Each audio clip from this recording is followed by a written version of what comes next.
Kali ini gua ada segmen di Ngobnik, ngobrol bersama mekanik. Nah, kali ini segmen pertama Ngobnik gua ini gua mau ngobrol sama mekaniknya Farhan Hendro yang bawa Farhan Hendro selama ini juara champion di motocross dan ikut kejuaraan internasional di MXGP. Oke, kali ini gua mau kenalin mekaniknya, namanya Om Jibrul. Halo Om Jibrul. Halo A, sehat A. Siap Om. Om, gua boleh tanya-tanya ya Om? Jangan susah.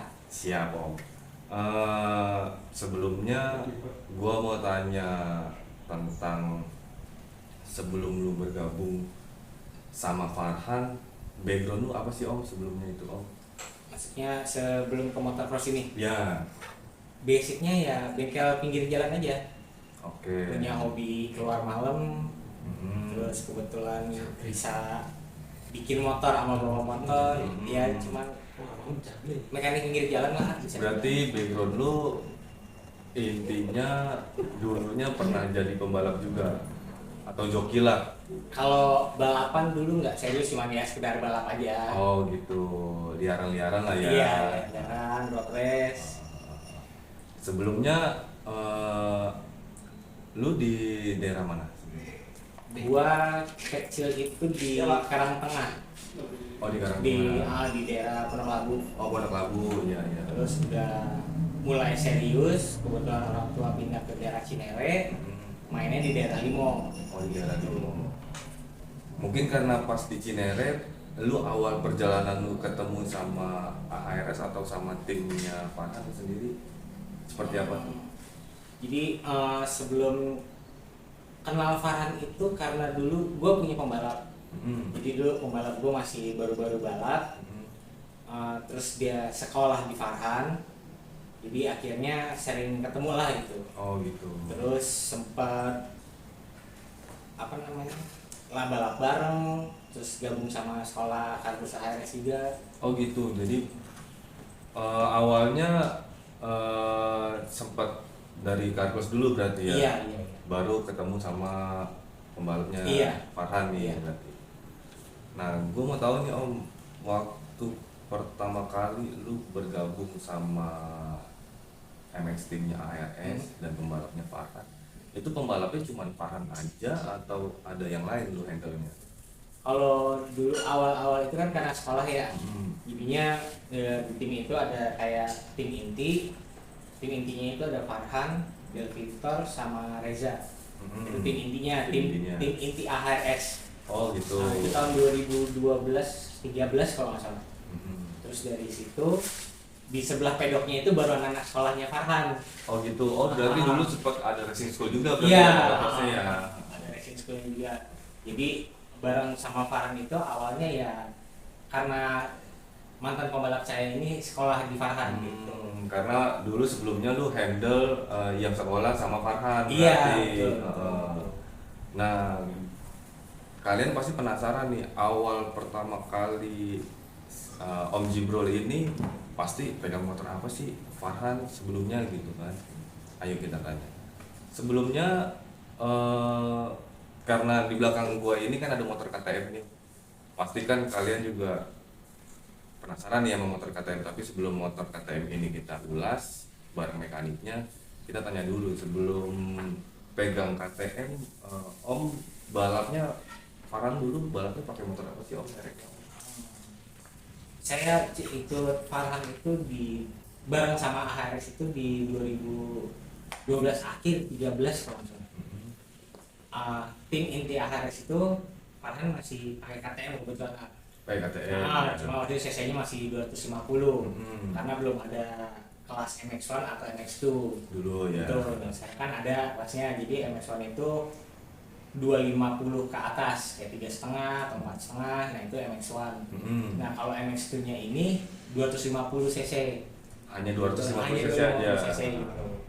Nah, terus kalau untuk awal-awalnya itu Farhan, pas saya ketemu Farhan itu gabung itu motornya masih pakai KTM. Masih pakai KTM. pakai SEO KTM. Dan di situ saya posisinya belum ada di AHRS. Cuman ya karena tadi sekolah itu. Terus kebetulan dari situ selesai ganti Kawasaki KX. Oh, ganti Kawasaki. 250. Iya, KX 250. 250 terus sempat saya pegang. Akhirnya karena ada lain faktor banyak hal gitu, karena pengalaman saya juga belum berani untuk pegang motor balap yang yang belum pernah, saya masih belajar lah, masih buta lah istilah gitu. Jadi dari situ ada mekanik lain lagi, Om Bakor. Ya, dari Om Bakor mungkin karena Om Bakor nggak lama, akhirnya diganti sama si Oting. Oh iya iya, jadi si Om Jibrol ini sebelumnya itu banyak masa-masa transisi dengan mekanik-mekanik lain ya, yang di AHRS sendiri. Dan sebelumnya juga itu sempat pegang motor KX 250 nya timnya AHRS. Nah, gue mau tanya juga nih Om, kalau kesulitan pegang motor balapnya kan pasti kan beda tuh ya option-optionnya gitu. Ada nggak sih Om yang benar-benar kayaknya balap pakai KX ini kayaknya sulit atau gimana dengan kompetitor yang lain gitu? Kalau untuk mesin harusnya sih sama semua ya. Karena kan emang motor ini dari sananya udah spek racing lah istilahnya. Cuman kalau untuk belajarnya lagi masalah settingan motor itu mungkin agak susah. Mungkin saya aja lebih susah gitu, apalagi jokinya kan gitu. Nah, jadi yang susahnya itu apa yang si joki mau kita bisa ikutin. Sama adaptasi track kali ya, adaptasi track, terus adaptasi mesin-mesin yang baru abis dicun segala macam gitu ya Om. Nah, pertama kali Om dengan Farhan itu juara apa Om? Sama Farhan itu karena dulu kan saya sempat kerja sama Farhan itu sempat jadi tukang sapu pedok. Oh iya. Terus sempat jadi jaga tokonya dia, sampai akhirnya suruh bantuin jadi ya helper lah bisa bilang kayak gitu. Terus mungkin karena Farhan percaya sama saya, jadinya dipanggil lah istilahnya gitu. Dan Om, lu ke AHRS yuk kita balap gitu.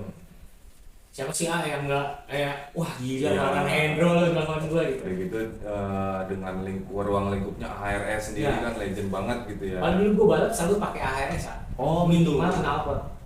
Oh dengan produk-produknya AHRS udah familiar juga berarti dulu ya. Iya dulu.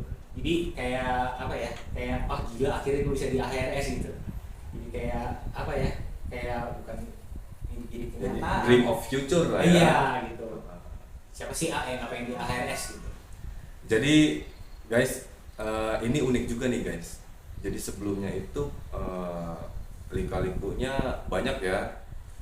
Karena dulu basicnya sendiri memang sudah di dunia otomotif, dan masuknya pun terkesan agak unik sebenarnya. Dari awalnya tukang sapu pedok, awalnya helper lah, bantu-bantu, sekarang sampai jadi mekanik saat ini. Pasti kan tentu dengan hal-hal yang baru, dengan hal-hal yang lebih menantang, beliau ini pasti kan dengan dengan segala keterbatasannya mau melampaui lebih jauh lagi kan. Ini patut kita contoh sih semangatnya guys. Buat kalian yang di sana jangan putus asa kalau misalnya sekarang pekerjaannya seperti apa, tapi dengan semangat pasti yang di atas pasti bukain jalan seperti mekanik kita ini. Nah, kan tadi udah dijawab tuh ya sebelumnya, kalau masa transisi dari KX ke motor apa aja nih sebelum ke KTM lagi? habis dari KX itu pindah ke CRF 450. CRF 450. Ya itu pertama kali diadain di Indonesia itu kelas MX1. MX1 ya, Ya, berarti. jadi untuk tahun pertama itu pakai CRF 450. Pak CRF 450. Ya. Kalau menurut pandangan saya, jadi Farhan itu udah nyobain KX 250 selama sama saya ya. KX 250, terus CRF 450, terus Husqvarna. Nah baru pakai KTM. Awalnya KTM 450. Terus Farhan mungkin mau coba apa, bukan terlalu gampang atau gimana ya, maksudnya pengen nyobain yang 350 gitu. Iya. Karena beda karakternya. Oh beda karakter, betul, karena beda merek pasti beda karakter mesinnya sendiri ya. Mungkin mereknya sama tapi kayak cuma CC doang gitu. Oh CC-nya Ya, beda. ya. Kalau dari kesulitannya nih, dari KT, dari CRF, yang paling sulit yang mana? Wah, ini berat nih jawabnya. Soalnya gini ya, pas Farhan masih pakai KX, saya masih nol lah istilahnya gitu. Iya. Masih belum tahu apa namanya, mappingnya gimana. Terus sama Farhannya kan juga belum sedekat sekarang lah gitu. Iya. Jadi mungkin kalau misalnya bisa dibilang terberatnya apa, ya bisa dibilang karena ya mungkin KE kali ya. KE. Karena di situ juga saya mungkin kayak jadi ngehambat gitu loh. Farhan ini sebenarnya bagus gitu, cuman karena sayanya yang kurang gitu, jadi kayak gimana ya, ngerasa wah itu sulit banget ya gitu. Settingannya nggak ketemu, motor di mapping aneh itu tetap nggak enak, nggak sesuai dengan nyamannya dia lah. Jadi kalau misalnya menurut saya di motor SE ini bukan masalah kenceng dan nggak kenceng ya, nyaman. Oh nyaman. Balapnya ya. Iya, dipakainya nyaman gitu. Karena awalnya pas jadi helper itu saya cuma ganti ban sama ngurusin shock depan belakang. Oh gitu. Jadi mekaniknya dulu pas KX itu udah ada sendiri. Sudah ada sendiri. Beda sama sekarang, kalau dulu mekanik ada, mesin ada, terus bagian luarnya ada gitu. Per divisi ada yang pegang, Iya, berarti ya. pegang. Tidak seperti sekarang Om yang pegang semuanya apa sendiri ya handle. Kalau megang semua sebenarnya juga enggak. Jadi dari 2018 sejak Farhan pakai Husky pertama kali 450 Husky pertama kali, kebetulan dia bisa dibilang disupport lah sama KTM Husky Indonesia. Oh iya. Terus kebetulannya motor di situ tuh ada tuner bagus lah. Jadi ya lumayan terkenal lah gitu. Jadi Farhan ngomong, Om kita coba yuk, kata gitu. Iya ayo bos, nggak apa-apa gitu. Di situ saya juga pengen belajar gitu, gimana apa namanya, perlu banyak belajar lah, masih belajar terus gitu. Sampai akhirnya Om Yuyu mau, akhirnya Om Yuyu buat motor pertama kali untuk Farhan itu ya Husqvarna ini. Oh gitu. Dan alhamdulillahnya apa yang Om Yuyu buat sama Farhan itu ketemu gitu. Jadinya menurut saya langsung klop lah gitu. Jadinya langsung ketemu lah ya. Iya, langsung ketemu. Jodoh berarti ya. Perkenalannya juga nggak gampang kayak ketemu, motor datang langsung dibuat selesai udah gitu.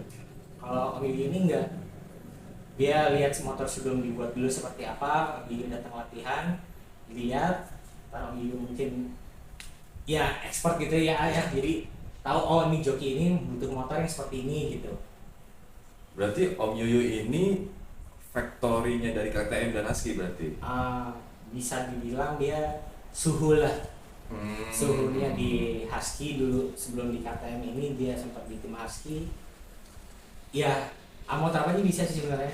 Cuman kayak lebih kebetulan dapetnya dia di KTM Husky pakai ini.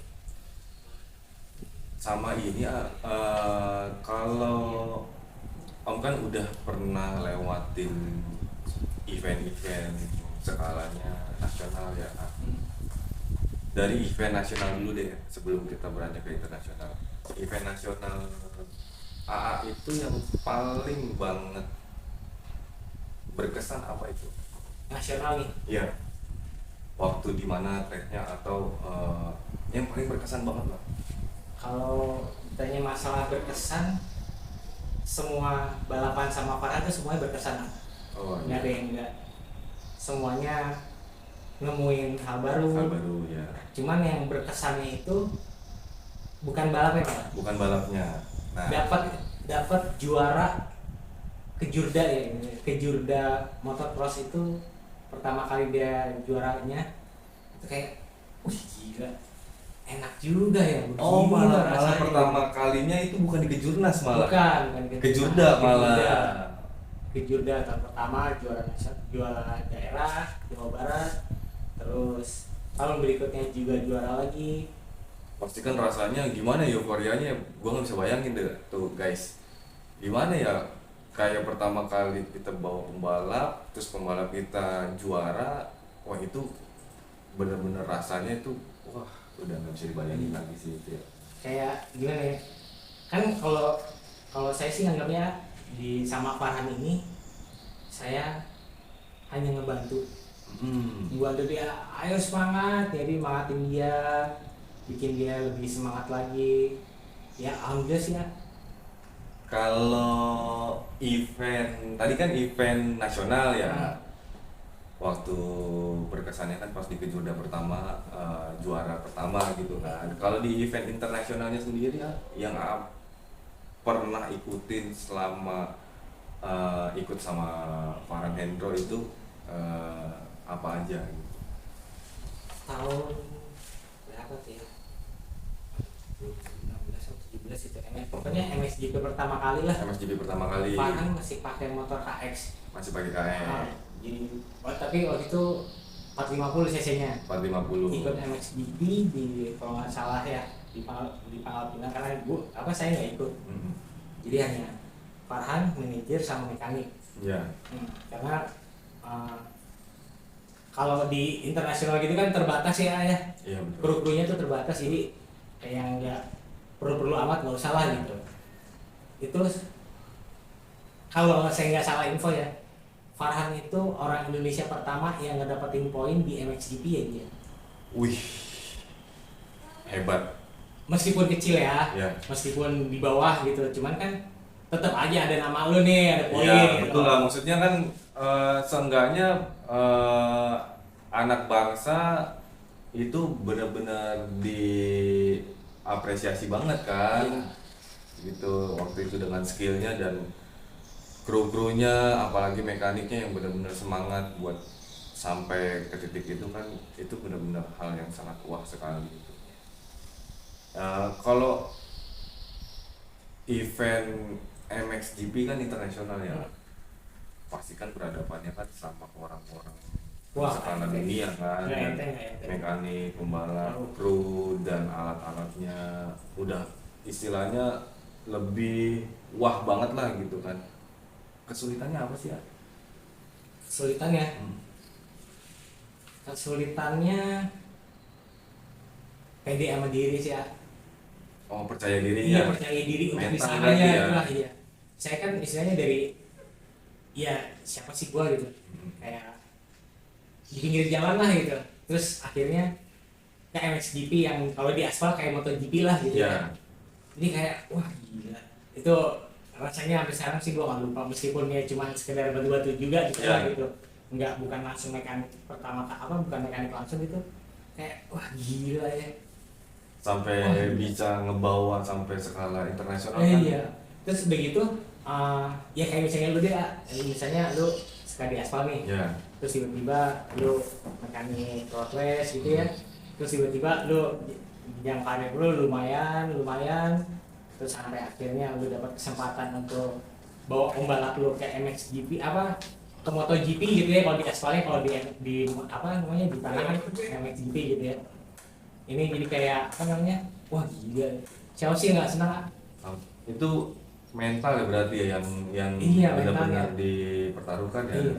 Selain dari segi pembalap, motor dan lain-lain. Gua aja yang cuman mekanik ya, itu kayak ya pressure banget lah. Wih, dunia nih gitu. Meskipun tahu gitu motor yang Farhan pakai ini standar dar gitu. Tapi standar bukan ya prototype lah.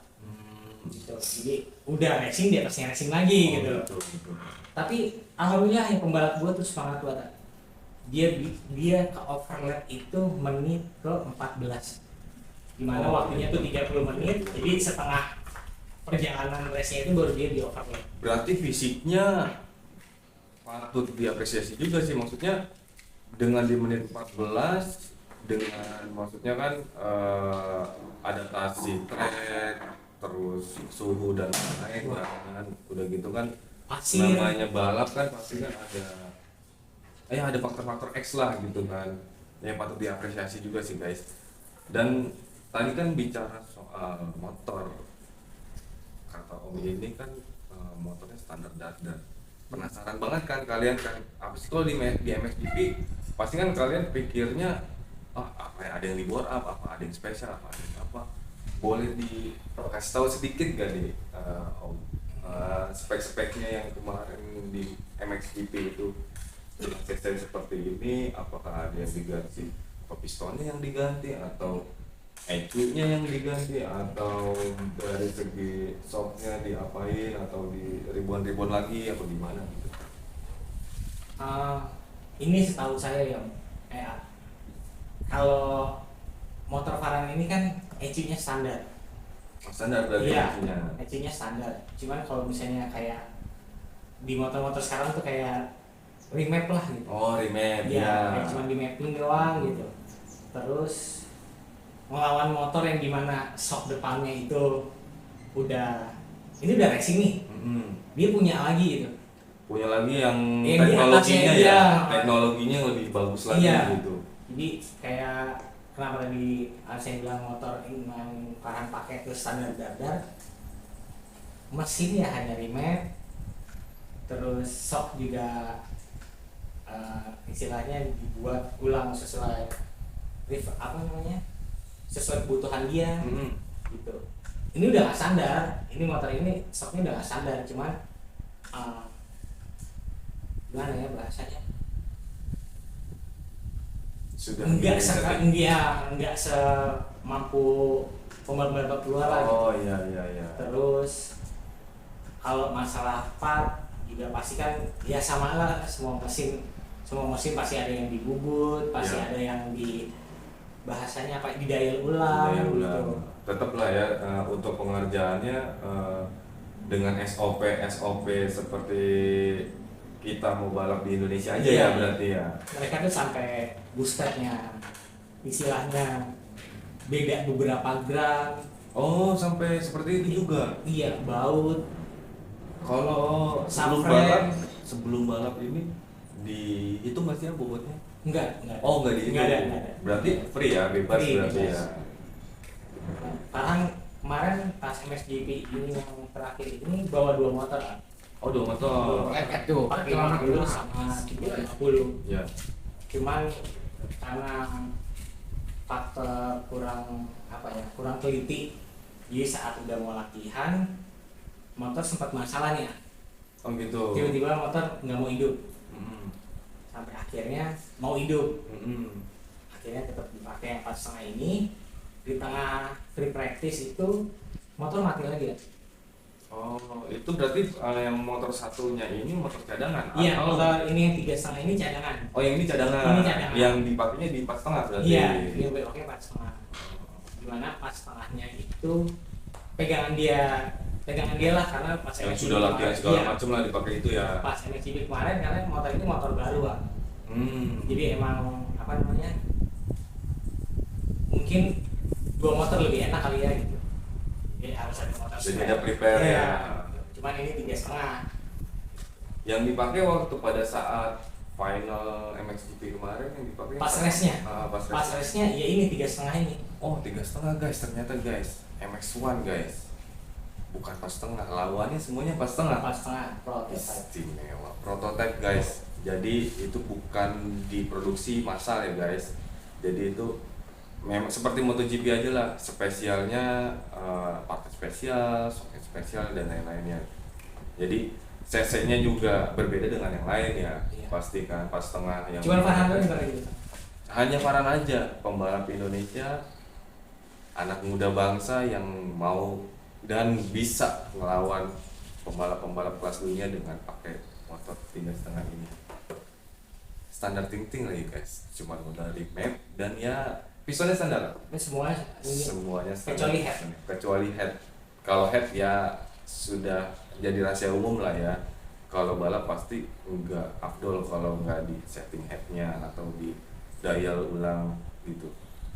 Nah itu kan tadi kita udah bahas banyak ya, dari segi awal perjalanannya sampai kejuaraannya sampai motornya. Nah pasti kalian penasaran ya, udah berapa lama sih ini mekaniknya Farhan sekarang, dan apa ya buat motivasi kalian. Prinsipnya kan pasti wah ini kayaknya bagus banget nih guys buat ditiru ya guys prinsipnya, karena yang sampai ke jenjang level internasional itu pasti butuh pengorbanan, butuh perjuangan, butuh waktu yang kesita, keluarga ada yang ditinggalkan. Pasti ayo kita tanya prinsipnya pasti sampai AA itu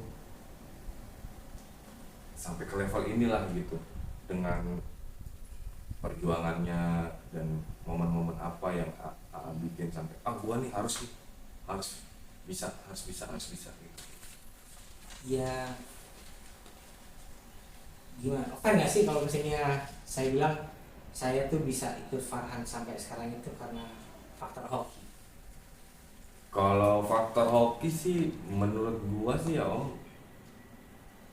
pasti ada faktor luck ya, faktor hoki. Cuman di balik itu pasti kan ada kegigihan lu yang, atau ada motivasi lu yang orang kita kan nggak tahu ya guys, apa orang nganggep lu pertama apa gimana apa seperti apa yang sampai lu kepicu gua harus bisa gitu. Kalau menurut gua sih hoki kayaknya kurang relevan deh jawaban. Sebenarnya sih karena bukan dendam ya, juga bukan karena pengen ngebuktiin gitu. Gue tertantangnya itu dibilang dia bisa apa sih main pinggir jalan. Ya. Jadi dari kata-kata itu yang bikin gue buktiin nih. Oh jadi sempat ada yang seperti itu. Wah ada. Ya gimana sih ya? Farhan ini kan pembalap nasional ya, Yeah. internasional bisa ini ya, nasional atau internasional gitu. Mekanik mana sih yang nggak pengen pegang dia gitu? Iya betul. Banyak yang saat itu banyak yang lebih berkompeten dibanding gua, Betul. yang gua nggak bisa apa-apa gitu. Terus masa-masa itu tuh yang gua bisa nggak nih, karena yang ada di pikiran gua saat itu, ini gua jadi mekaniknya Farhan ini, gua ngehambat karirnya dia nggak ya? Oh ada rasa mental lu. Wah, Ada iya. rasa kayak gitu ya. Wah maksudnya? parah, itu yang sampai yang tadi gue bilang mental yang gue siapin buat MXGP itu ya salah satu faktornya ya itu, bisa nggak ya gue ya, bisa nggak ya gitu. Jadi kayak apa ya, ya beban terberatnya cuma itu doang, takutnya gue itu dengan adanya gue, karirnya Farhan itu malah nggak berkembang. Oh iya. Sempat gue tawarin kayak gini ke Farhan, bos kalau menurut bos ini anak buah ngomong sama atasan, bos boleh loh bos kalau misalnya menurut bos ada mekanik yang lebih bagus atau lebih tinggi di atas saya saya nggak apa-apa kok bos, saya nggak apa-apa, saya tetap balik lagi kayak dulu. Yang penting karir bos di Motorcross ini nggak jatuh lah istilahnya gitu. Dengan adanya gue ya, di situ gue kayak pengen nangis sama dia. Jawab apa? Aan nggak butuh mekanik jago, Aan cuma butuh mekanik yang mau belajar bareng-bareng sama Aan. Istimewa. Itu kayak anjing mekanik pinggir jalan begini gitu. Kayak wah ya ayo bukti gue bisa gitu. Dan alhamdulillahnya chemistry chemistry si joki sama mekanik ini ketemu gitu, karena setiap kan mau latihan nih cuma gue berdua, Ya. mau di jalan tuh ngobrol masalah latihan ini, ntar latihannya gimana ya om gitu. Oh, evaluasinya jadinya di jalan gitu ya, sambil sharing Terus seperti gitu, biasa jadi aja gitu ya. berangkat ke sirkuit tuh sharing, ntar menurut lu gimana nih om gini. Mengenai program latihannya dia, kalau fisik ya urusan Farhan lah gitu, karena gua kan juga nggak tahu masalah fisik gitu ya. Coba gua sekarang begini gitu, sampai di sirkuit dia biasanya moto gitu, terus atau moto sprint itu maksudnya hanya biasanya 8 lap 10 lap gitu. Berarti Om ini lebih ke arah teknik-teknik berarti ya? Oh enggak, maksudnya Bukan. gini, uh, jadi kayak misalnya lagi di sirkuit nih, Farhan habis moto gitu istirahat, tiba-tiba bukan tiba-tiba, maksudnya Farhan kadang-kadang kita suka saling sharing gitu. Saling sharing. Om, menurut lu gue salahnya di mana? Ya gue masalah tahu teknik motor cross juga enggak, cuman karena kebiasaan di sirkuit gitu. Oh ya. Jadinya ngeliat pembalap lain, oh di sini kencang tapi kok Farhan misalnya kurang kencang gitu ya. Misalnya dari tikungan sini mau ke sini itu misalnya waktunya berapa gitu, kok Farhan bisa mungkin lebih telat 1 detik atau lebih cepat 1 detik. Di situ evaluasi terusnya, jadi Ya, saling ngisi gitu. Jadi evaluasi. gua ngomong ke dia, bos ini bos tadi di sini misalnya terlalu lama atau terlalu melambung mungkin gitu ya, kan gue juga nggak tahu teknik motor cross. Berarti ya kalau bisa gue tarik kesimpulan, berarti ya salah satu kuncinya buat pembalap champion ya berarti dengan apa, jangan malu buat komunikasi antar mekanik. Berarti ya maksudnya jangan takut, ini takut-takut dibilang sama mekaniknya apa atau dibilang sama pembalapnya apa, jadi ya kayak biasa hubungannya kayak temen aja gitu berarti kan. Nah, selain gua itu gue suka sama Farhannya ini, orangnya nggak malu bertanya. Jadi kayak misalnya, iya contohnya kayak tadi lah, oh menurut lu gue salahnya di mana gitu. Dan menurut gue yang selama ini gue deket ya, belum pernah ada atau gue denger langsung, mungkin sering banyak juga gitu ya kayak Farhan gitu, cuman jarang gitu. Jadi kalau misalnya Farhan ngomong nih, bos gini, nah nanti pas moto berikutnya dicoba nih sama dia. Oh iya. Gitu, jadi emang kayak apa ya, saling ngisi lah. Benar-benar gitu. saling ngisi, betul. Saling ngisi betul, lah betul. gitu. Terus juga Farhan ngomong, oh ini stoknya kok begini ya, gue bilang agak susah gitu. Berarti memang selain pembalapnya itu pinter merasakan motor, apa yang disetting segala macam dirubah sama mekaniknya, dan itu tadi komunikasi itu penting banget guys. Intinya komunikasi. Sebenarnya kunci kejuaraan itu bukan karena apa ya, si mekanik A lebih kencang, si pembalap B lebih kencang, atau si pembalap A lebih karakternya lebih bagus ya, karena di balik itu semua kan kita nggak tahu komunikasi pembalap dan mekaniknya seperti apa, yang ngebangun chemistry atau hubungan yang benar-benar nyamannya dulu dengan mekanik sama pembalapnya seperti apa kan kita nggak tahu. Ya itu menurut gua sih salah satu kuncinya champion, dengan komunikasi itu jadinya pasti semuanya bakalan berjalan dengan apa yang diharapkan gitu guys. Oke guys, jadi sebelumnya gue mau terima kasih banget buat kalian yang nonton, dan jangan lupa subscribe, like, dan komen. Ya selalu dukung terus channel gue biar selalu berkembang, biar selalu apa ya, jadi bermanfaat buat kalian, atau dengan video-video ini bisa buat ilmu atau motivasi kalian lah. Buat kalian di sana, jangan pernah berputus asa, jangan pernah merendahkan diri serendah-rendahnya, jangan pernah takut sama omongan orang. Kalian itu pasti bisa.